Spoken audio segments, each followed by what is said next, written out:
Hello, everyone. Welcome back to Reese Watch. My name is Tim, and today I'm going to talk about expectations for Eurovision 2026 in Austria. And with me, I have a very special guest that is a frequent guest on our channel. Hello, Panu. Hello, how are you today? I'm good. How are you? I'm fine. Great. No comment. Okay, so let's talk about what I already discussed in the last video, which is a possible host city for next year. So do you have any personal preferences out of the ones that you know have applied or want to apply?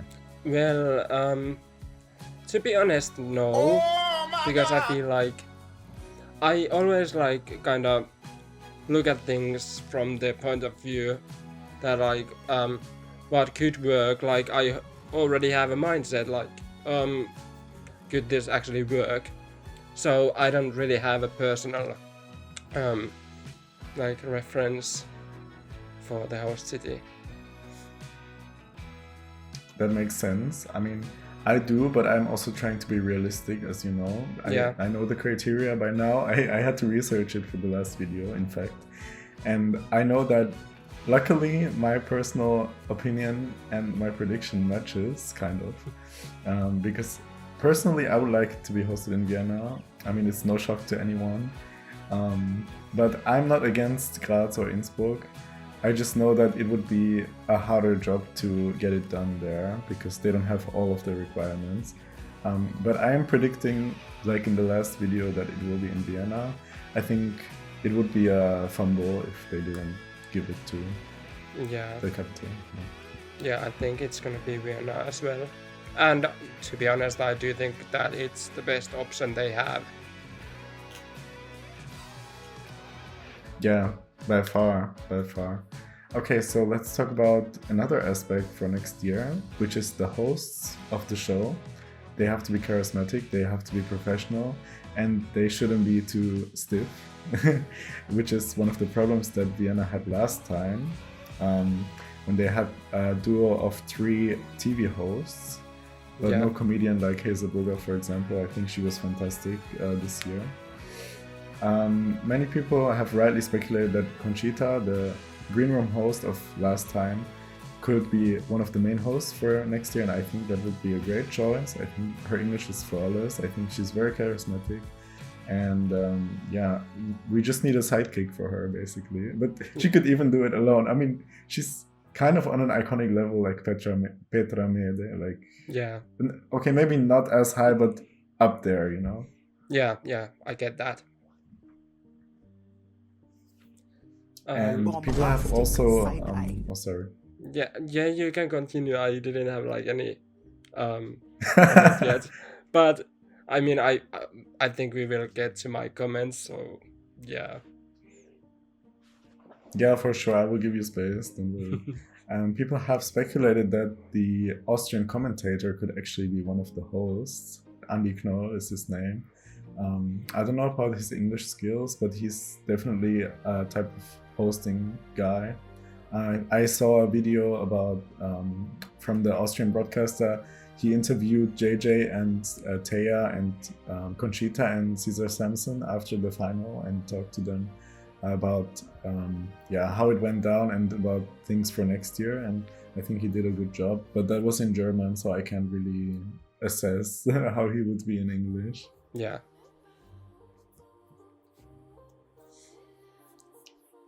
Yeah, and it could be possible that one of the 2015 hosts could come back. I think they all still have careers in Austria and in Germany in television. But I don't know if that would be a wise choice. I mean, yes, it's usually they do have a TV presenter there. And the last option is, I think you mentioned this to me. Do you want to say who? Yeah, I mean, Tay actually has expressed that he would like to host. So I do think that it would be kind of interesting way for him to I don't know, show his other skills maybe. And I think this would be really interesting choice anyway, because I think he would be the first Gen T host we have had in Eurovision. Yeah. So the I think youngest probably. yeah. I think it's funny because he's so small. Imagine how you will look on stage, especially hosting by himself. I mean, no shade to him. Like the performance was fantastic. Even the winners' reprise was really cool. But yeah, it's more of a usual thing in Junior Eurovision, I would say, that some former participants come back to host. Yeah.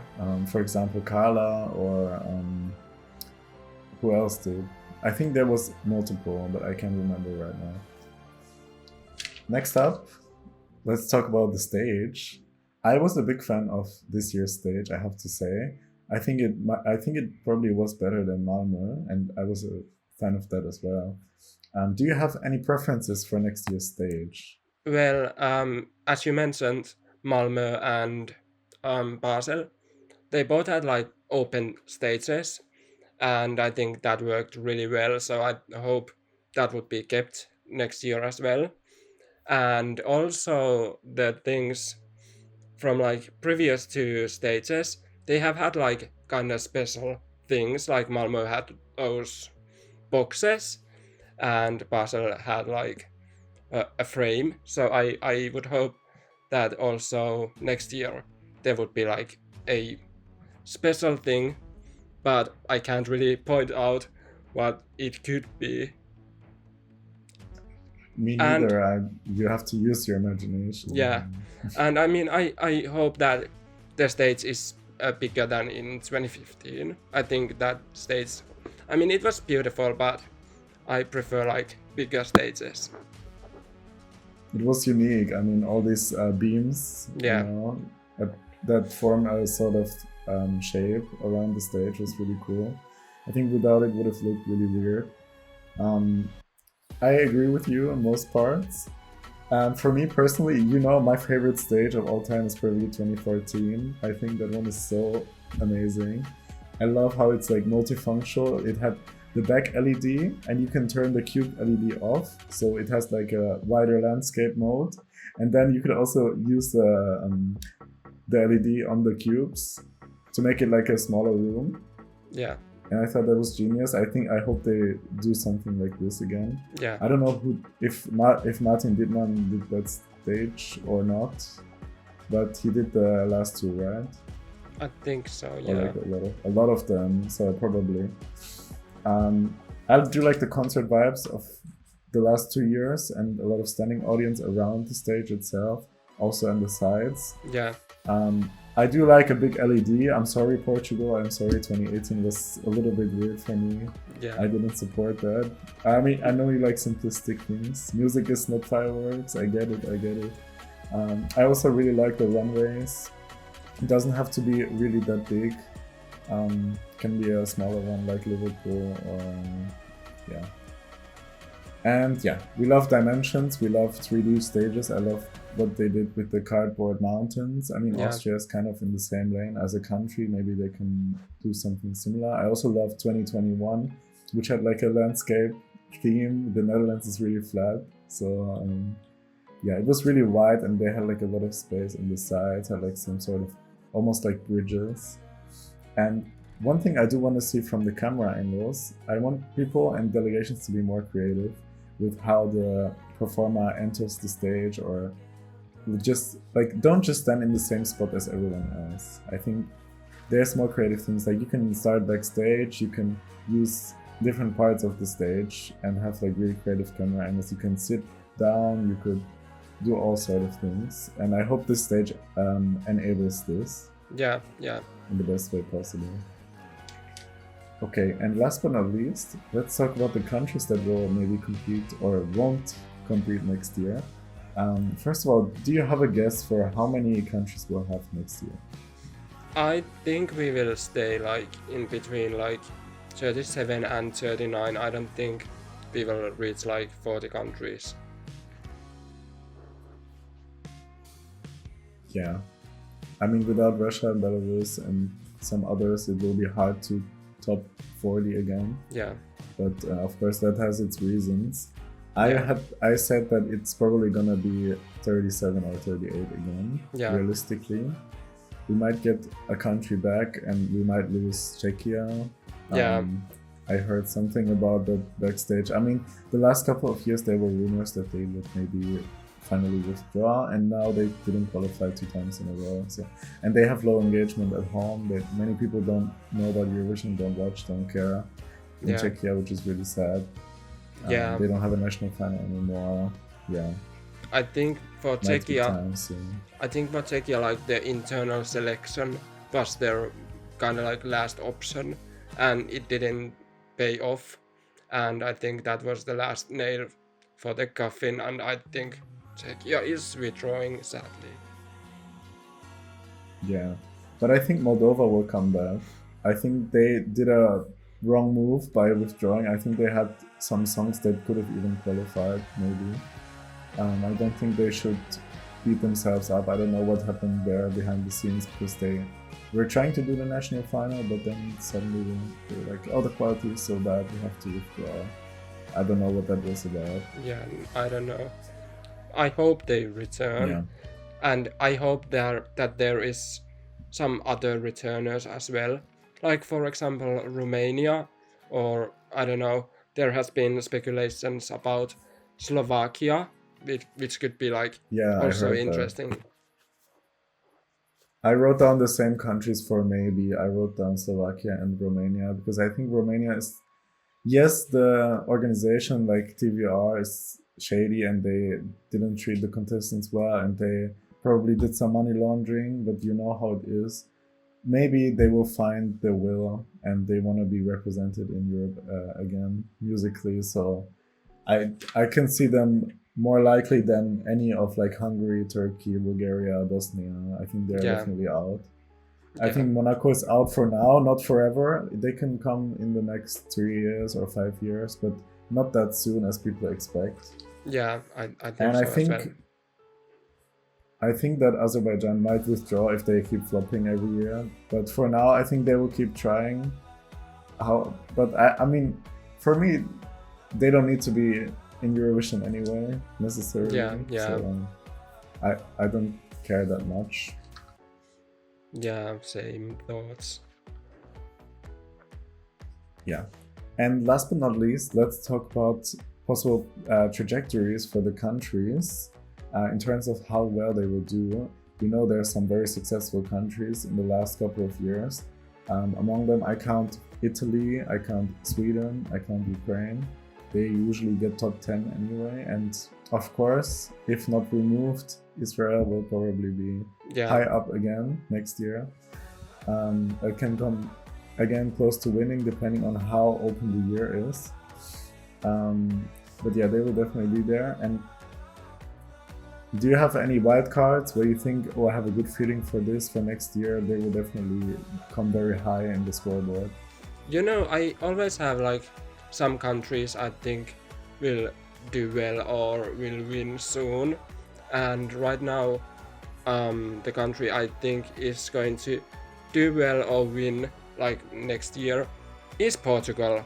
That has been like that type of country for me for the last, I don't know, 3 or 4 years. I think they are constantly doing better than people expect. So I think they could like pull a victory pretty soon, actually. I agree with you. Actually, I was surprised you said Portugal, but actually I should have remembered that you were saying this all these years along. Portugal is like probably my stand country. I think it's like Italy. Like if Portugal had the same stance that Italy has, they would be unstoppable, and I think it deserves, because I think they send really authentic songs. Some other countries for wildcards that I wrote down are, of course, Finland. I think UMK will be once again, hopefully, a delight. Maybe we can be there. Yeah. Let's see. I think the Netherlands always pulls out some good songs from the internal selection. Yeah, I think Netherlands is one of those countries that like constantly does really well, even though people might doubt that they do well. Like for example, this year I think Claude was facing a lot of like criticism after the rehearsals, but still they did pretty well actually. So I think Netherlands is definitely in the conversation about like who does well. And then I wrote down 3 of my Eastern European honeys, which are Serbia. If they somehow fix the political crisis a little bit, I hope that they have better songs next year, because the potential really is there. Yeah. And unlike Spain, I do see that they can improve, they can get better again. I think Spain is kind of on like, unfortunately, I don't think with this delegation it will get better, like in this jury who chooses the songs. That's why I'm not optimistic. But for Serbia, I think if the right people enter with the right songs, they have a lot of potential. And the same goes for Greece. Greece has a lot of great music. And I think they're keeping the national final. I hope that, well, I don't mind Evangelia, but she has to have a better song than this year, in my opinion. And last but not least, I want Armenia to win so bad. And I hope they ditch this national final, please. Just select, I don't know, like an upcoming indie, like second brunette, second, who else was there? I want a banger. I know you can deliver this, so please do. And we will be set for... Actually, Armenia was one of the countries for me that I thought that they could win soon, like after they returned to Eurovision. But when they decided to go back to the national final, I was like, oh no, I don't know what's gonna happen. And as we saw, the national final wasn't really... I mean, it wasn't the worst, but it wasn't really good either. So if they decide to do a national final next year, I hope that it's better, because I want to see Armenia winning as well. And for Greece, I hope that Claudia's result helps like other artists, or like motivates other artists to like apply to the national final. And yeah, hopefully with the good songs. For sure. And I didn't write this one down, but I think Estonia can always surprise. I mean, they can kind of shockingly top 3, almost second players this year. Yeah. I think they have like some gems always hidden in their national final, but depends on if they choose it or not. Yeah. Okay. That's it for the video, you guys. Thank you for joining me, Panu. Thank you. And yeah, don't forget to like, comment. What are your predictions? What are your opinions about all of these topics? How do you want Eurovision 2026 to be? Don't forget to click in our playlists, watch our other videos, stay tuned for the next ones. Stay safe, stay healthy, and wherever you are, have a good night or day. Bye bye. Bye.